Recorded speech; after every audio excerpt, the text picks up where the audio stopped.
This sandwich has been shown to help people lose weight, as shown by Johns Hopkins, but it can also help improve your immunity and reduce inflammation. Now, can you see what kind of patty this is? This is not chicken, nor is it a meat patty, but it has a texture that resembles meat, depending on which one you use and how you cook it. Now, if you guess that this is an edible mushroom, then you will be correct. But which kind? There are so many mushrooms to choose from on the market. The right ones will nourish your health and your gut microbiome, but the wrong ones can be quite toxic, or sometimes it can be a little bit of both. Toxic mushrooms have been proposed to contribute to sporadic cases of ALS, amyotrophic lateral sclerosis, which is a fatal neurodegenerative disease. Now, recognizing edible ones from unedible ones is not something you should be learning by yourself through a YouTube or a book. This should never be a do-it-yourself project, or you may do yourself some incredible, irreversible harm. Besides learning species, you have to be aware of the toxins in the location that these mushrooms grow. Now, if you're interested in foraging for mushrooms on your own, then it's important that you get together with experienced experts. And this is why I choose to buy my mushrooms from my local grocery store. And here I've brought several of them. Now, today there's a trend to eat more mushrooms as if it's a new thing. But ancient cultures have been eating a variety of mushrooms for generations, literally thousands of years. And they also use it medicinally to treat everything from mental health struggles to infectious diseases to energy. But it's only recently that I've seen American supermarkets expand their mushroom selection. I have here mushrooms that I bought from my local Sprouts supermarket. Now, my mom always cooked mushrooms for us almost every day. And some of these mushrooms that I have are more expensive than others. But the cheapest one is probably the white button mushroom.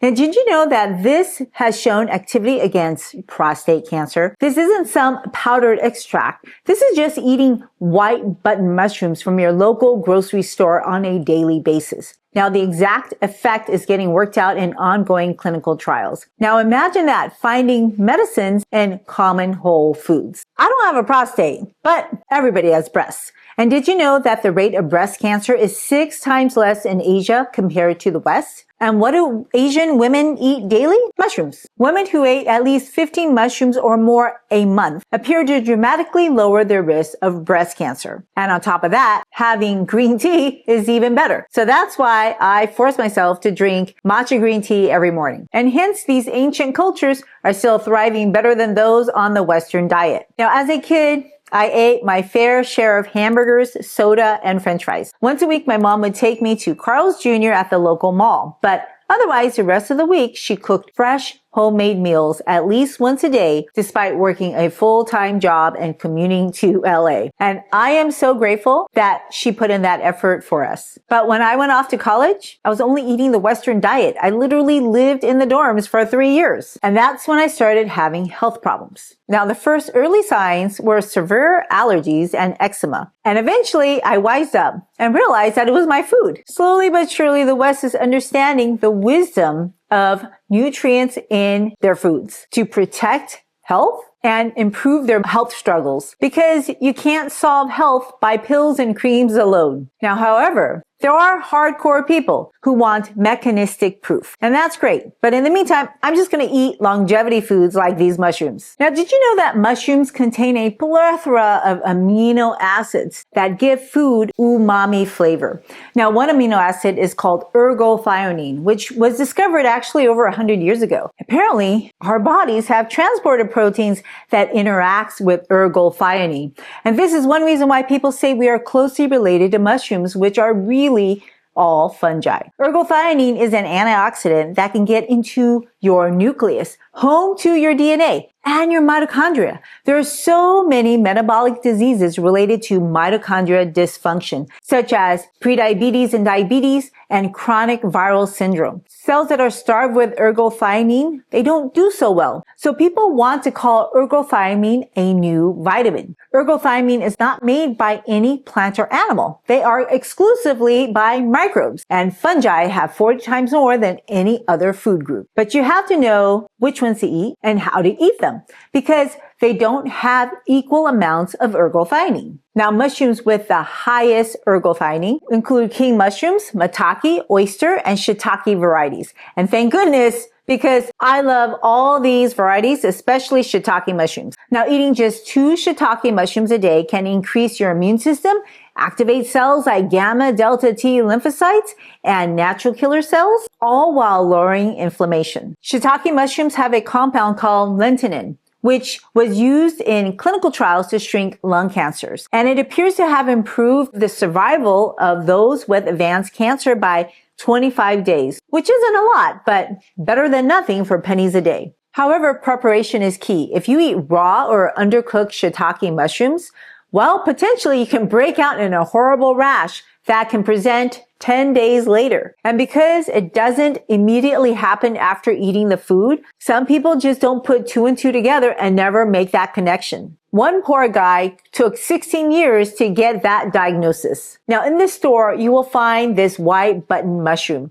But did you know that it has agaritine, which is a carcinogen abundant in this raw mushroom? That's why I never understood why people eat raw mushrooms on their salad. It's just never a good idea to eat any mushrooms raw unless you know your mushrooms. This is another example that just because people present it to you as food doesn't mean it should be eaten. Now, the white button mushroom is the most common mushroom on pizza. Unfortunately, baking at 400 degrees Fahrenheit for 10 minutes only cuts the levels by 25%. But I still eat these mushrooms because they have anti-cancer activity. However, I will microwave these mushrooms for about a minute and then throw away the water, and that removes 65%, and then I continue to cook it. Frying, microwaving, and boiling, or even freezing and thawing these mushrooms lowers their agaritine levels. Don't freeze your mushrooms before you cook it, or it'll taste kind of funny. Dry mushrooms have 20% less agaritine compared to fresh. I've grown up loving mushrooms, but it was really hard to get my children to eat mushrooms. For some reason, they would only eat mushrooms if it was on a pizza. And if you buy pre-made pizza, usually it's going to just have this simple white button mushroom. Have you ever wondered what's the difference between this white mushroom and this brown mushroom? Any mushroom is just a small part of a young fruiting body compared to the entire fungus. And it's really not a fruit, but that's what we call it because this is how the fungus spread its spores, which is equivalent to seeds of a fruit. As this mushroom matures, it turns into this brown cremini mushroom. It turns brown because of oxidation, a natural process where the flesh of the mushroom interacts with oxygen in the air. This mushroom will be more flavorful than the white mushroom. But when it's fully mature and ready to sporulate, well, it becomes a portobello mushroom. This giant mushroom. Look at the size compared to this, right?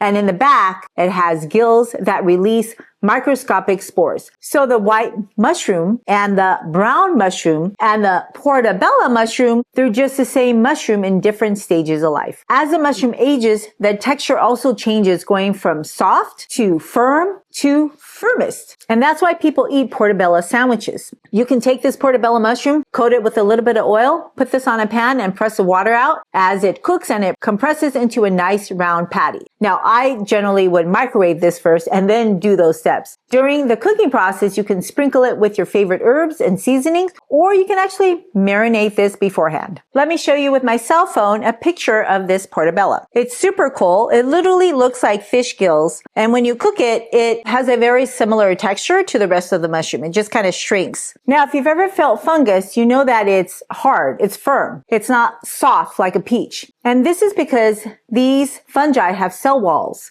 to keep its shape. And this is so strong that it can even push through Kevlar. And really, this is a necessity because this is how fungi eat. Unlike people and animals that need to internalize our nutrients, fungus actually invades other species to get their nutrients. And this is how it does its magic to decompose wood and carcasses. Fungi are critical organisms to sustain the circle of life. But what is most unique to fungi's cell wall is its immune properties that biologically affect people after we eat them. Fungi cell walls are made of a lattice of glycoproteins and polysaccharides called beta-glucans and chitin, which serves as a fungus's immune system. They all have it, protecting it from the environment. By themselves, both the beta-glucans and chitin, they can actually stimulate and modulate your immune system. So when you eat fungi, you're not only eating beta-glucans and chitin, but you also get other bioactive compounds that induce both an innate and adaptive immune response. In fact, I purposely eat fungi because of its cell wall structure. It's been shown to stimulate Immune cells such as macrophages, dendritic cells, neutrophils, B cells, T cells, and natural killer cells. Beta-glucans have been shown to increase the production of salivary IgA antibodies that are important for the first line of defense for any pathogens that's going to invade your mucosa, which includes your mouth, your nose, and your respiratory tree. And in a small pilot study, beta-glucans reduce common cold symptoms by 25%. Your immune system isn't just to protect you against germs. Beta-glucans have been shown also in other small pilot studies to enhance cognition. Now, this patty is from a mushroom called lion's mane because it literally looks like a lion's mane. This is what the fresh mushroom looks like. Look how beautiful this is. So I marinated this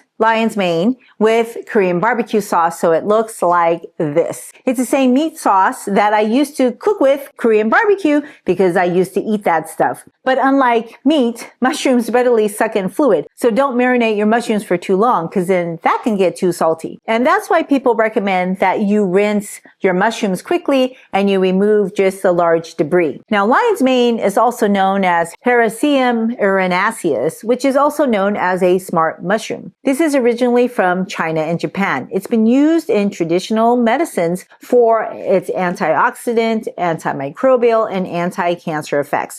However, several pilot studies have demonstrated that lion's mane could also have cognitive and mood-enhancing effects. And now there are several clinical trials to see if it can actually improve symptoms of Alzheimer's dementia. But by the time somebody can diagnose you with Alzheimer's dementia, you've already probably had dementia for at least about 10 years. Dementia is like an empty retirement account. You're not going to make much of a dent if you start saving the day you retire. But it's never too late to start, so I try to eat lion's mane at least once a week. Now, this is a specialty mushroom, so it's going to be a little bit more expensive. At one point, I could only find this online, but now I'm finding it in my local supermarket. And I've noticed recently that there are just more options. This is a blue oyster mushroom. Look at how beautiful that is. So in my local Sprouts supermarket, in the refrigerated produce section, there's a dedicated small space to different varieties of mushrooms. But if you go to an Asian supermarket, you're going to get an entire aisle or two filled with fresh mushrooms. And then there'll be another aisle of dried mushrooms. So if you're ever in search of a new mushroom, go check out an Asian grocery store. I personally will go between both because they sell different varieties of mushrooms. And just like diversity in the plant kingdom, it's really important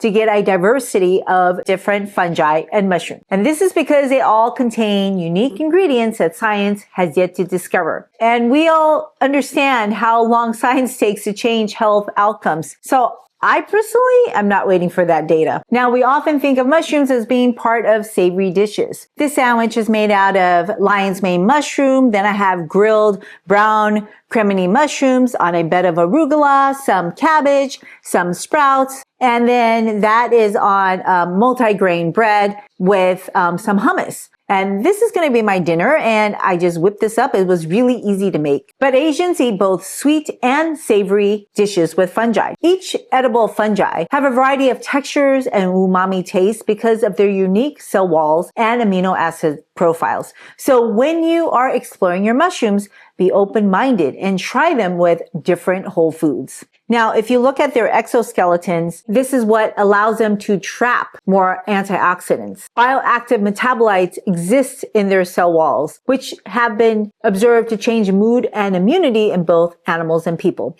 And no wonder why people will pay more than the price of gold to get certain varieties. Have you watched The Last of Us? It is a fictional show based on a true fungus called Cordyceps, also known as the zombie fungus. It's actually a misnomer because if Cordyceps attacks a host, the host will never return. There are two types of zombie fungi, one found in South America, specifically in Brazil, and the other is found in the Himalayan mountains. Ophiocordyceps zombie ant fungus infects carpenter ants in Brazil. It will literally control the mind of the ant it invades. And incredibly, an infected ant will climb to its death up a plant stem that's exactly at 25 centimeters, the perfect condition for Ophiocordyceps to flourish. Now, these dead ants are literally found hanging, gripping to their stems with their jaws locked so that the fungi can reproduce and ultimately explode from the dead ant's head. Now, Cordyceps sinensis infects Himalayan caterpillars. And instead of going up, infected caterpillars go down and bury themselves a couple of inches in the soil. And then suddenly in the spring, the fungus erupts from the dead caterpillar's head. Now, both sound immensely gross, but this is the most expensive fungi in the world, more expensive than truffles, going for prices comparable to gold, platinum, and diamonds. And not so long ago, they sold for $50,000 a pound. So why would anybody pay that much money for fungi? Well, through traditional medicine, it's been known to be an aphrodisiac and energy booster. Tibetan sheep herders noticed that the sheep who graze on the fungi became a bit more frisky. So they tried it out themselves and noticed that they had improved energy and stamina. And unlike the West, ancient cultures, they just look at what happens in the real world and then they try it out. And they've been doing this for generations. And to them, these are not experimental foods because they have survived the test of time. And that's a problem with a lot of our modern research. They're always very short, just a few weeks or a few months or even a few years. That's still very short when it's compared to a person's lifetime. And then when you add up generations of lifetimes, it's super, super tiny. And this is how I choose to eat certain foods. I look at ancient cultures and see what happened to them and if they're still thriving. Cordyceps have been shown to improve the performance and oxygen capacity in athletes. And even Chinese Olympic athletes have accredited their winning performance to Cordyceps. And they're probably still eating it. Now today, Cordyceps is cultivated, which has significantly brought the price down. It's still not cheap, so any supplement that has real cordyceps will be more expensive than your average multivitamin. But it's not like you need to get a lot of it. It's not like you're eating a meal of cordyceps, unlike protein. The benefits in cordyceps are in tiny amounts. And you can now find cordyceps in your local supplement and Asian herbal store. Now, I've been taking cordyceps for years as a part of a daily combination supplement. If you want to know what I take, I have a link in the show notes below. Now, I don't know if American Olympians are eating mushrooms, but NASA astronauts do. NASA listed yeast glucan as a food for astronauts to enhance their immunity. In 2008, beta-glucan extracted from Saccharomyces cerevisiae yeast was released by the US FDA as a safe food additive. In general, fungi are just hard to find, and that's why they're so expensive. 2 food fungi actually made it to the top 10 most expensive food lists. Personally, I'm not interested in paying for elite foods that I can't afford to do regularly. Luckily, there are plenty of common varieties that contain immune modulating metabolites to reduce inflammation, support immunity, metabolism, our nervous system, and mood. And this is the power of the diversity offered by your local supermarket. Now, part of the reason why it's important to know which foods to eat is because when you eat the right whole foods, you're actually borrowing the organism's immune system. I mean, if you think about it, all natural organisms like these are exposed to the same physical and chemical environmental stressors that include extreme weather, like heat and cold, pollutants, like heavy metals, plastics, and petroleum, and pesticides, other germs, and animals. Slugs actually love to eat mushrooms. Now, we all have to figure out how to adapt and survive in this rapidly changing landscape with social media, artificial intelligence, and climate change. And fungi are no exception. Fungi have to worry about other fungi, bacteria, parasites, and even low-lying animals like invertebrates, slugs that eat them. And the cell wall is the first line of defense. So it isn't surprising that 1/5 of its gene is dedicated to make its cell wall. Hi, friends. I am so thrilled that you want to take charge of your health and take charge of your food. Now, I know nutrition can be complex, but it doesn't have to be. And I'm here to support you in this lifelong journey. So if you point your camera app to this QR code, it'll take you to a link for a free handout that I created just for you. And if you like it, if you want to see other handouts, please go to the link in my show notes and then you can leave me your feedback on what I could do to help you in your journey. Okay, back to the video now. You know, when I see this mushroom, it reminds me of the Smurfs. Remember how they used to live under and inside mushrooms? And now that you know how they eat, I'm not sure that's a good idea. Now, this is the typical iconic image of a mushroom, right? You have a cap, either some kind of round cap, and then you have a stem. Some of them are short and stubby. Some of them are longer and wider. And whenever I buy mushrooms, I oftentimes find them like this, right? You have a cap, a stem, and they're all stuck together, like from a tree trunk. And this is because the mushroom is just like an appendage of the rest of the organism. And in fact, this is called the fruiting body and is only present when the mushroom is ready to reproduce. The rest of the mushroom from the bottom, like the trunk, forms a giant interconnecting lattice called hyphae that can spread out for miles, called the mycelium. And it's literally the first internet on earth. And this is how it spreads in the soil and in your body, whether it's infecting your lung or toenails. And no, it may take a tissue biopsy under a microscope to see the destruction of the hyphae in your lungs, but you can see it on your own toenails. And if your toenails are opaque or a dirty white, sometimes yellow, raised, kind of crusty, then that toenail has an infestation of fungi. And instead of burying itself in the dirt, it's actually buried itself in your nail bed. And usually fungal nail infections called onychomycosis, it's typically a painless process.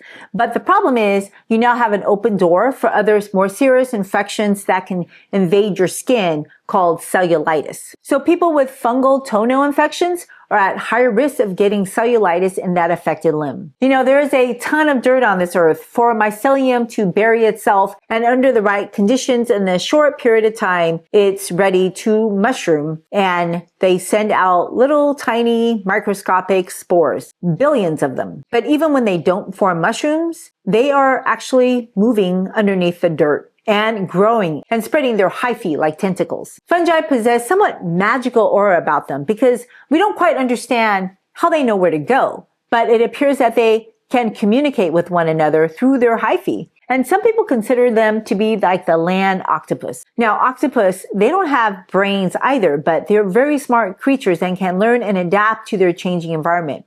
And likewise, you know, these fungi, they don't have brains, but they seem to know exactly how to conform and adapt to their changing environment. In fact, fungi can break up organic material and clean up the land that it's on. They are masters at adaptation. They're found in the coldest areas on the planet, like the Arctic, or in the deep sea sediments. They're found in the hot desert sand and in trees and soil of rainforests. With global warming and the rise of temperature, fungi have even learned to adapt to that. So take, for example, the pathological fungi Coccidioidomycosis that's found in dirt. Now, Kern County, located not too far from where I live, is in the middle of California. It's one of the biggest epicenters of Coccidioidomycosis, especially because they have dry soil and strong winds. But because of climate change since 2015, the state of Washington now has coccidioidomycosis in their soil. Luckily, only a small percentage of the millions of fungi on Earth can actually infect people because most of them can't survive at our body temperatures at 89.6 degrees Fahrenheit. And that's why I'm willing to sit here in this open mushroom container.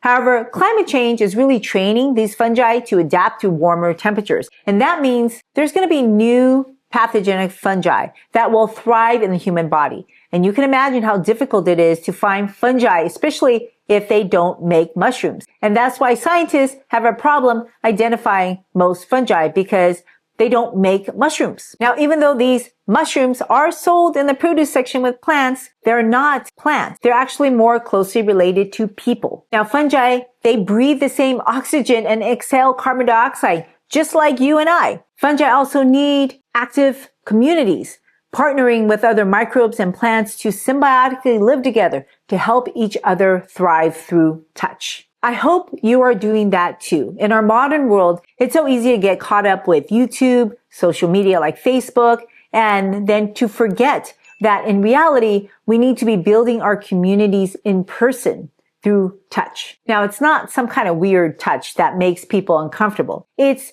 basically being present, able to hold someone's hand or give someone a hug. And we know that touch is very powerful because babies that don't get touch when they're born, well, they don't thrive. And we did those experiments accidentally. And what a baby needs are simple: safety, shelter, food, and people. Exactly what everybody needs throughout our entire lives. So the knowledge that you are learning through my YouTube channel, I hope that you will be able to use as a conversation starter to form your own intranets to connect with people in person. The food wisdom that I am archiving on this YouTube for my children is what ancient cultures used to do verbally to pass on to their children and then to their grandchildren through modeling and conversation.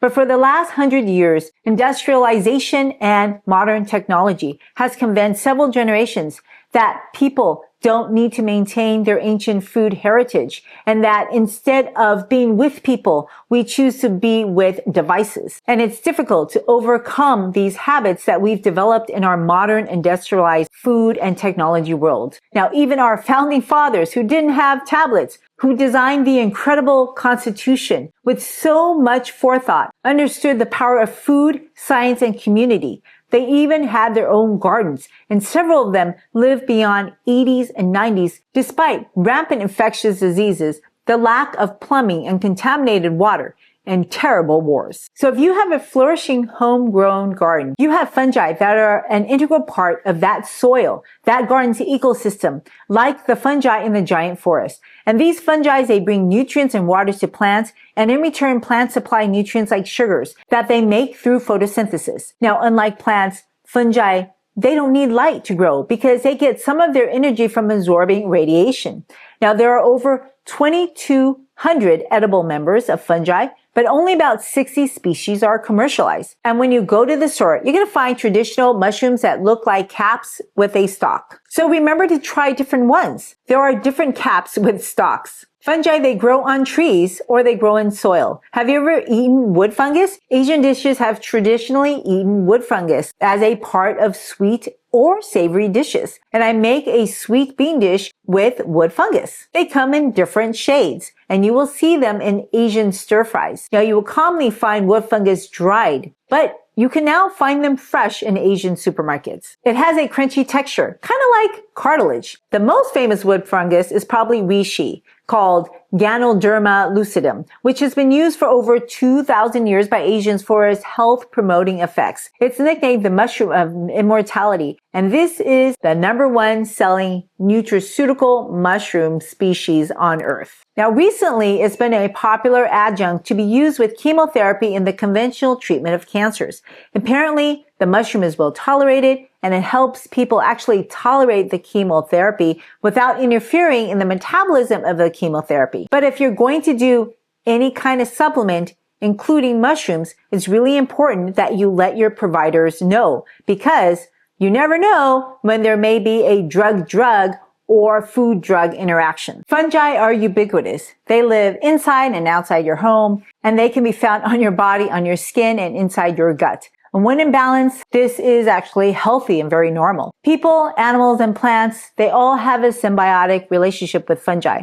In fact, anywhere you find bacteria, you're going to find fungi because they live also in symbiosis. So it's very normal to culture fungi from your mouth, respiratory tree, GI tract, private parts, and even your skin, including your armpits, your groin. But when it's out of balance, they can allow opportunistic infections or can be an opportunistic infection themselves. Take a look at your feet. If it's dry and chapped, flaky and cracked, especially in between your toe webs, it's probably a fungal infection. And many people have it and they don't even know it. Sometimes it causes itching, sometimes it doesn't. When you have compromised skin, that actually can lead to other more serious infections, such as cellulitis up your leg or even heart valve infections. There are antifungal creams that people can use to put on twice a day to get rid of those fungi. They're called dermatophytes. However, not everybody has access to antifungal creams. And people around the world, well, they figured out that just by soaking plain old edible vinegar for about 15 minutes, they can achieve just as good a job. They're basically pickling their feet in vinegar. But if you're going to do that, remember you have to pat your feet dry, especially in your toe webs. And it's not good to soak it even longer or to use more concentrated vinegar. And sure, you're going to smell like a pickle, But your skin will probably improve because the vinegar is killing the fungus. And fungi and people, we have a love and hate relationship. We love to eat mushrooms on pizza, but we hate to have mold in our home or in our fruits and cereals, and especially in our bodies. I once saw a colony of mold growing in someone's ear canal. This condition is called Otomycosis, and sometimes it can be uncomfortable, causing intense itching. It literally looked like a microscopic forest of tiny mushrooms. And as a young infectious disease doctor, I was trained to diagnose and eradicate pathogenic fungi. However, I grew up eating mushrooms, and I learned from a very young age from my parents why fungi are important to eat. But being immersed with aggressive fungi causing serious, life-threatening, and debilitating conditions, I started having a biased viewpoint, and I didn't actually appreciate how this kingdom is so valuable for the world. And yet I literally was prescribing on a daily basis medicines made by fungi, antibiotics that have saved millions of lives. Did you know that the first antibiotic, penicillin, was discovered through a fungi? This makes sense because they have to ward off bacteria too. Fungi produce several strong antibiotics, including penicillin, tetracycline, streptomycin, and chloramphenicol. Unfortunately, when you super concentrate these bioactive compounds, you also super concentrate side effects. Chloramphenicol is so toxic that we no longer use this antibiotic. But unlike pharmaceuticals, where you can get a massive dose of one ingredient, when you eat whole foods like a whole mushroom, you get trace amounts of a ton of different ingredients. That's called diversity. And these ingredients, they interact with you and your gut microbiome. And this doesn't promote drug-resistant superbugs. In fact, it's protective. In addition, fungi make other bioactive molecules that interact with your metabolism. Did you know that the billion-dollar blockbuster cholesterol drug Lovastatin is actually a natural molecule made by fungus? Now, can you believe that this revolutionary molecule could be found in your grocery store? I'm sure there are tons of them yet to be discovered. Actually, penicillin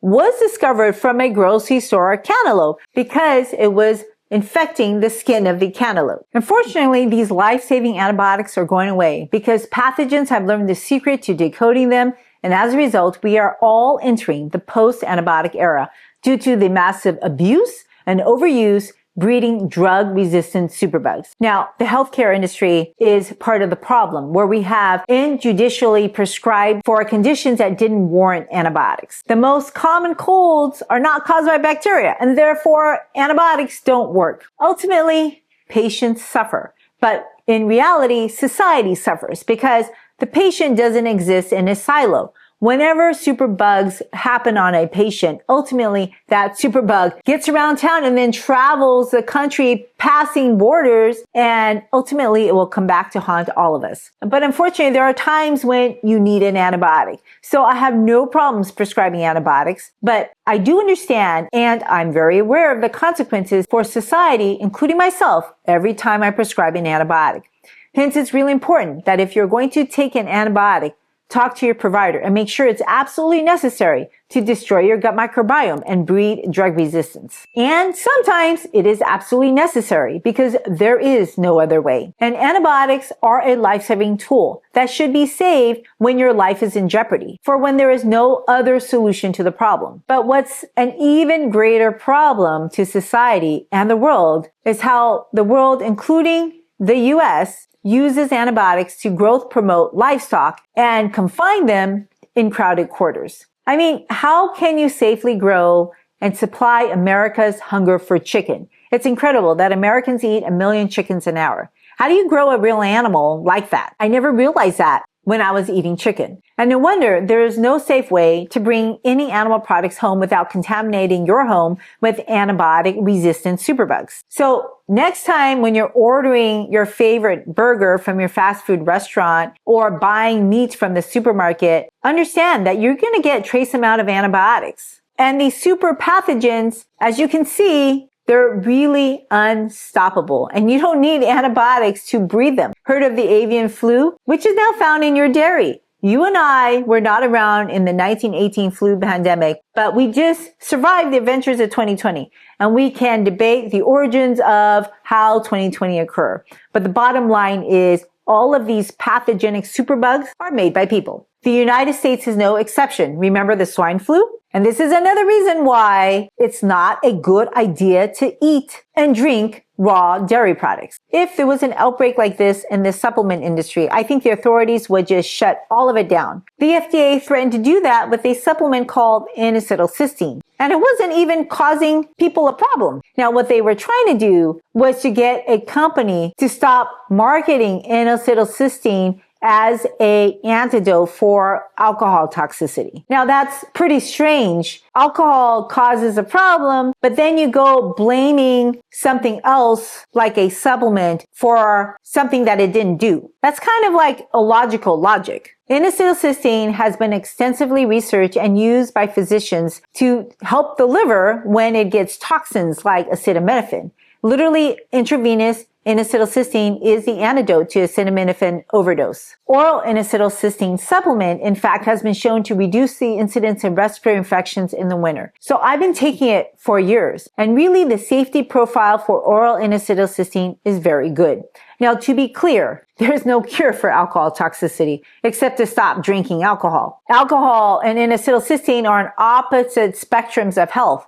How can you compare a supplement proven to be protective for the liver with a liver toxin like alcohol that is addictive, it's abused, it causes drunk driving accidents, violence, liver damage, brain damage, gastric, esophageal, and breast cancer? It's black and white. But by how the FDA reacted to N-acetylcysteine, you would think that any kind of incident that could potentially wipe out a whole bunch of people would trigger an implementation for rules for public safety. I mean, isn't that what we expect overseas? But how can we expect other governments to change their ways when we don't change ours? In fact, the U.S. allows farmers to continue to sell raw dairy products. Even before H5N1, raw dairy products were known to transfer Salmonella, Listeria, E. coli, Campylobacter, and Brucella. Do we really need to repeat 2020? Because currently, every year, 500,000 people in the U.S. get food poisoning, and 10% of those develop chronic lifelong symptoms.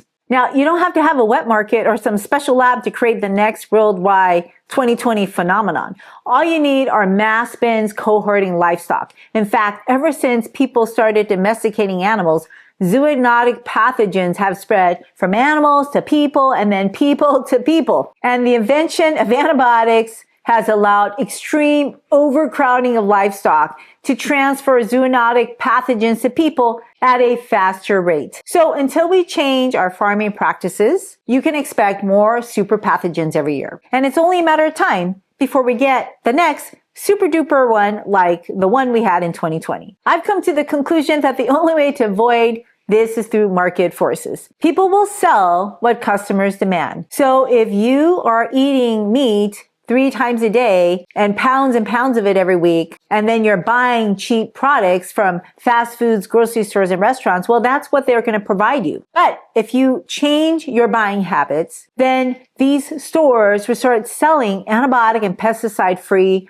better quality food. It's really important that we all do this because drug companies have abandoned the field of antibiotic research for over 20 years, as most people only use antibiotics for a short course of time, so they don't make any money. I remember how we no longer use chloramphenicol because it was so toxic. Well, that's a problem with a lot of mushroom metabolites. It may work to kill the bacteria, but it may just take out the host too. So there are hundreds of millions of dollars that need to go into research and development to prove safety and efficacy before a drug can be used on a person. I mean, it's like investing in your own retirement account. Most people won't do it because they don't want to wait for the benefits. So you can't really blame a pharmaceutical company for not front-loading hundreds of millions of dollars for a drug that won't make them any money. Pharmaceutical companies are not charity organizations, and nor do they work for public health or the government. They are publicly traded companies. They can be found on the stock market,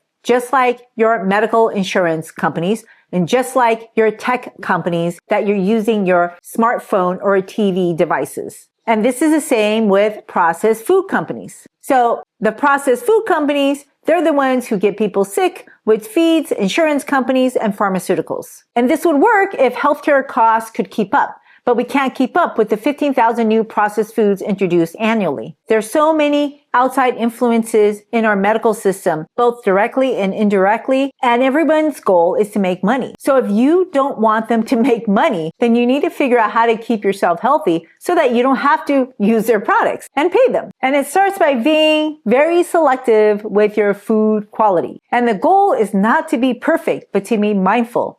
I avoid antibiotics, but I want them there in case I need them. And I am grateful that they have put in their research and development to give me a relatively safe product to save my life. But when you eat good quality food like mushrooms from the fungi kingdom, these were originally designed so many normal pathogens that you and I both face. In fact, fungi were suspected to be the first life on Earth, and they helped prepare the Earth for other life forms. Fossilized giant fungi were discovered and predated dinosaurs. Now, these fungi, they could survive in a dark world, and they stood several meters tall because they can suck up radiation to grow, unlike plants and people that need to see sunlight. And that's why the International Space Station had an overgrowth of fungi attacking their equipment. Now, can you believe that the largest fungi in the world is actually over 2,000 years old and 2,200 acres in size, and it's located in Eastern Oregon?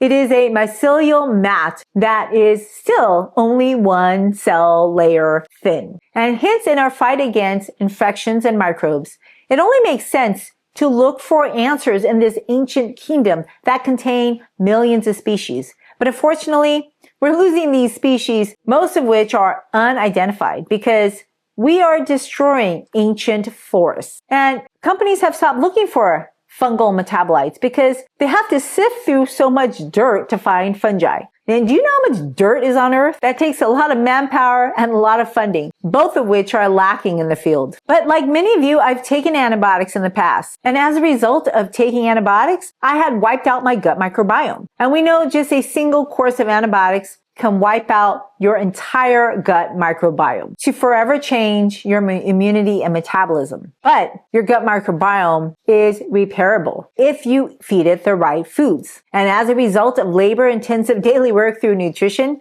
today I'm in fact much healthier than I ever was in my youth, because now I avoid engineered foods and I focus my diet on nutrient-dense, fiber-rich whole foods, which include fungi. Now I'm either cooking with it or I eat it as a part of my supplement regimen. Now, fresh mushrooms, they spoil, so it's hard to get my kids in college to eat them. But I found a great dehydrated substitute. And if you want to learn more about that, watch the next video.